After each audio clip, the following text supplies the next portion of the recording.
down over the hill cutting grass. I seen them tires. I had to bring them up here and reunite them one last time, just for looks.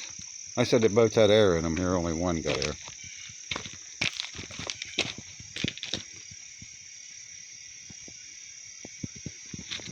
Good story on these tires.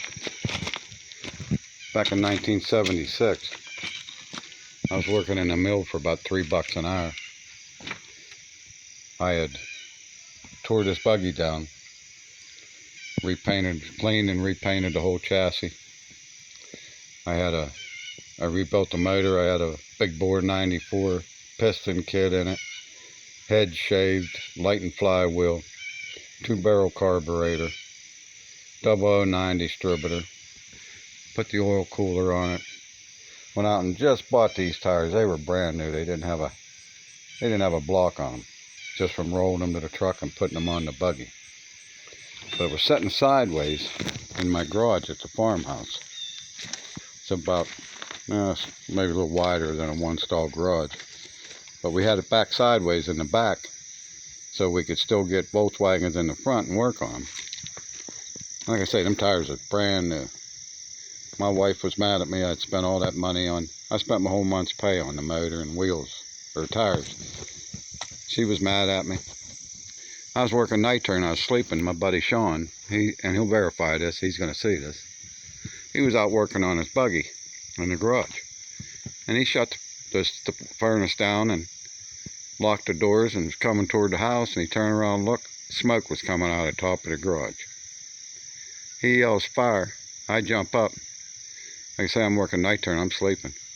I jump up, throwing my boots on, don't have no shirt on or nothing. I run out.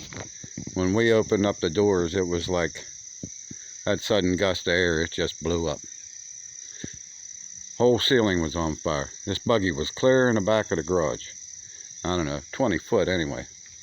Like I said, the whole building was on fire. And I had 5 big 8-bolt aluminum slotted wheels, 16.5, with 1,200 tires right above us. And they were exploding. And that magnesium from the wheels was dripping down through the rafters, hitting the floor and throwing these big sparks everywhere. I didn't have no shirt. All I had was my jeans and my boots on. They weren't even tied. We flung them doors open. We ran in there, grabbed a hold of this thing. It was sitting the other way around, but we grabbed a hold of the ass end of this and drug this thing from the back of that garage clear out the door before we realized what happened. We got it out the door, turned around and looked. The whole garage was just engulfed in flames. How we didn't get killed, I don't know. I can't even remember either one of us even being burnt bad, but there was no way I could let this buggy burn up. Like I say, I had all that money in it. My wife was yelling at me about spending all that money. You know, this is 1976. We got 2 little kids, you know. But I'll never forget that. I don't know how we got the strength. It took like 4 or 5 of us to get that thing in there sideways.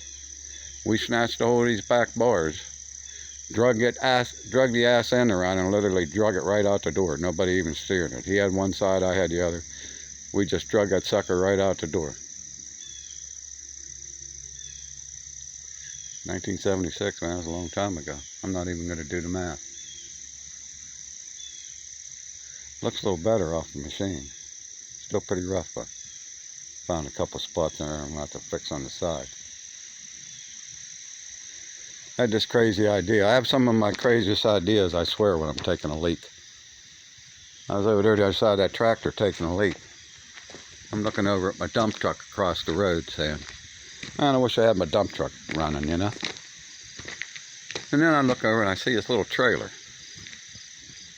for the back of my daughter's riding mower. You know, and I start thinking about like them little gators and stuff you see. I'm thinking, why couldn't a fella build himself a cart like that? Maybe a little heavier steel, maybe not. Build it a little bigger. Now I got that, I'm trying to find a reason to use that pancake motor I got instead of a regular Volkswagen, and I don't want to lose my TP header that this always had. But I'm thinking if I had that pancake motor in there, it would be like under that board right there. And of course I'm going to make the back a little bit longer because that's all got to come off and be replaced. I'll make that a little bit longer. I'm thinking, why couldn't you just build your little bed like that trailer and set that right down in here, in between these bars. Make it pivot on this end. Put some kind of electric over hydraulic cylinder underneath there. Wouldn't take much. And you'd have this bed would just lift up and dump like a dump truck. Because I can't think of no reason why I need a dune buggy at my age. But with 20 acres of property, I can see riding around with my shovel in the back or my chainsaw if I had one. Both of mine are gone for some reason, but I could throw my chainsaw or tools I needed, pruners or something, and ride around the farm here after I brush hog and, you know, take care of the place with it, like a little truck or like a gator. Of course, you wouldn't need a 100 horsepower motor to do that, but I'm just trying to find a good reason to put that big motor on here. That's going to be a big empty spot there with that motor hanging low like that. I don't know. I also noticed, I don't know how I helped put these bars on, but that one's above that rail and that one's even. I don't know why we did that, to make them level. Something's off there.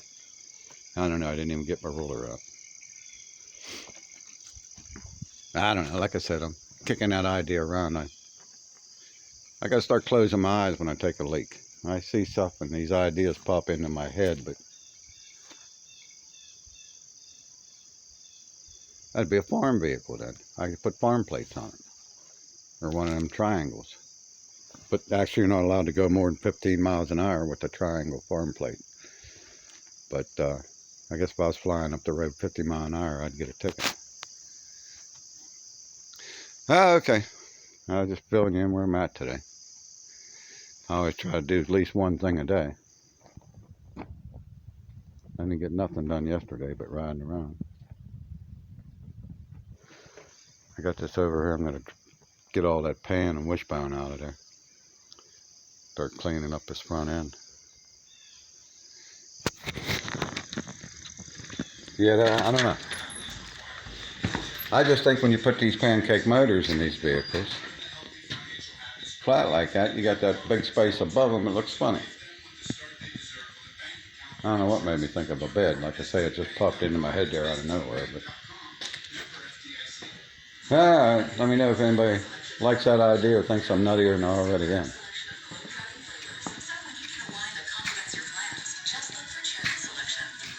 Yeah, I got music now, man. This garage come alive. I crawled upstairs into the CB room upstairs here and retrieved my radio the other day. Man, I took a video up there. I was amazed. I got so much stuff up there, I don't know what I'm ever going to do with it all. My trouble is in life, I don't never like seeing anybody owning anything of mine. So if I got something, I either lost it or it's laying around here somewhere. Because I never got rid of much anything. Most of my trucks I had when I was younger, I still got. Like that dune buggy. 50 years later, it's still sitting around there. Not a bad habit, I guess. But hey, if you can afford it, what the hell? If you're done with it, just park it and go get another one. All right, man. Everybody have a good evening.